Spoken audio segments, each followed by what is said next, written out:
Hey everyone, it's Layla Shaver here again today to talk about the 10 things your CCO is doing, the 10 stupid things your CCO is doing. So, today's episode, we're going to talk about something that actually came up in a conversation recently with one of my clients, and that is the issue of custody. Most registered investment advisors say they don't have custody because all they're doing is deducting their fees from the account, or they have certain standard letters of authorization with their clients. But what a lot of investment advisors aren't aware of, surprisingly, is that there was some guidance and a no action letter released last year by the SEC giving us some more information on custody and the custody rule. So a lot of advisors inadvertently have custody because even though they may have an IMA, an investment management agreement that limits their powers within a client's account, that client may then have a separate agreement with the qualified custodian that actually gives the advisor very broad powers in their account. So the way the SEC sees it and the way many state regulators see it is that the custodian, the qualified custodian, doesn't know about this separate contract you have with your client that limits those powers. So if you wanted to be a sketchy piece of shit advisor and go and take advantage of that, you could, and the qualified custodian wouldn't know otherwise. So in that kind of situation, you actually, as the investment advisor, have custody because the contract your client has with the qualified custodian gives you broad powers. So there are situations where you can avoid being deemed to have custody, or if you are deemed to have custody, there's certain things you can put in place so that you don't have to have the surprise annual audits conducted as part of the requirement of the custody rule. So just to give you an idea, though, of the kind of penalties you can face for inadvertently having custody, we are going to discuss today. So this is from 2013. The SEC had sanctioned 3 SEC registered investment advisory firms for violating the custody rule that requires them to meet certain standards while maintaining custody of clients, securities, and funds. So the 3 firms were New York-based Further Lane Asset Management, Massachusetts-based GW and Wade, and Minneapolis-based Nelman Asset Management Group.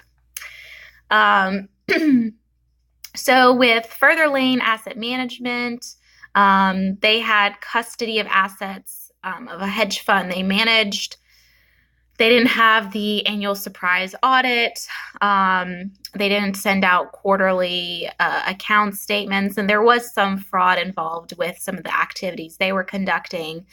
They ultimately had to pay $347,122 in disgorgement and prejudgment interest, and then another $150,000 in penalty.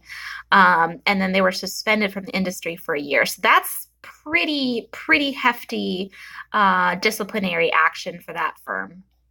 With GW and Wade, they were also subject to the custody rule, and this firm is probably best illustrative of unknowingly have custody. So they were in the practice of using pre-signed letters of authorization and then transferring client funds without always obtaining contemporaneous client signatures. So there weren't appropriate safeguards in place, and ultimately what happened is that someone was able to hack one of these accounts, and that account lost about $290,000 from their account. So GW and Wade had to reimburse that particular client, and then they agreed to pay a $250,000 penalty. And then for Nelman Asset Management Group, they had, again, this is one related to a fund. They had custody of assets of a fund, of a private equity fund.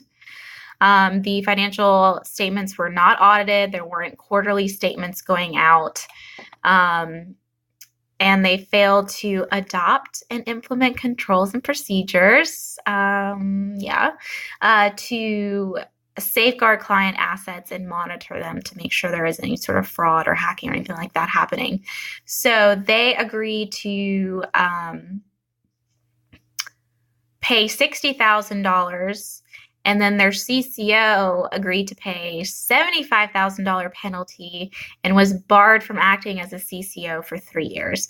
So these are really significant disciplinary actions that were taken by the SEC, and they're over things that are fairly easy to do and fairly easy to prevent. I mean, if you have custody, go get your surprise audit done. Send out your quarterly statements.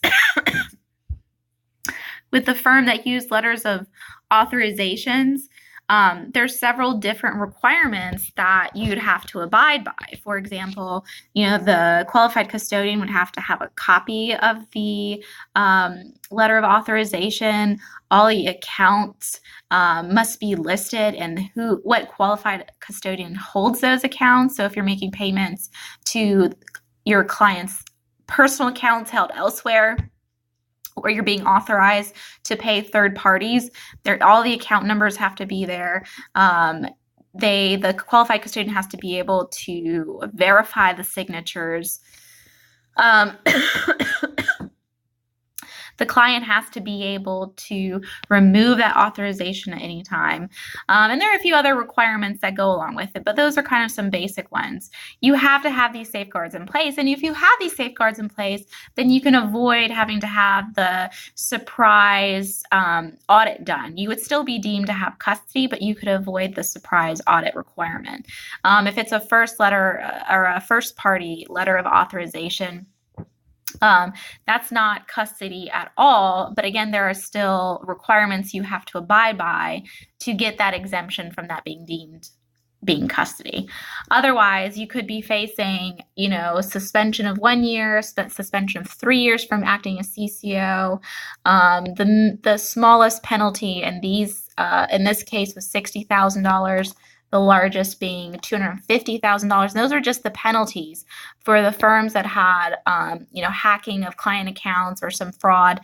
There was also disgorgement and interest associated with what they had to pay out as well. So don't be stupid.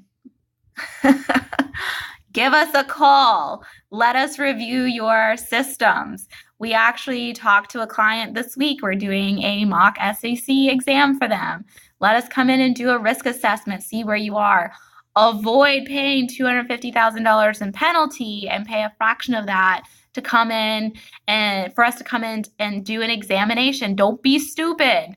So if you're ready to not be stupid and really take control of your business and safeguard all the things that you've worked hard to create for yourself, then give us a call. Our number is 770-462-2118, or email me, Leila, Leila, at myrialawyer.com. So the stupid thing that your CCO is doing today is not keeping up on top of the custody rule and whether or not you guys are deemed to have custody, even though you don't mean to have custody.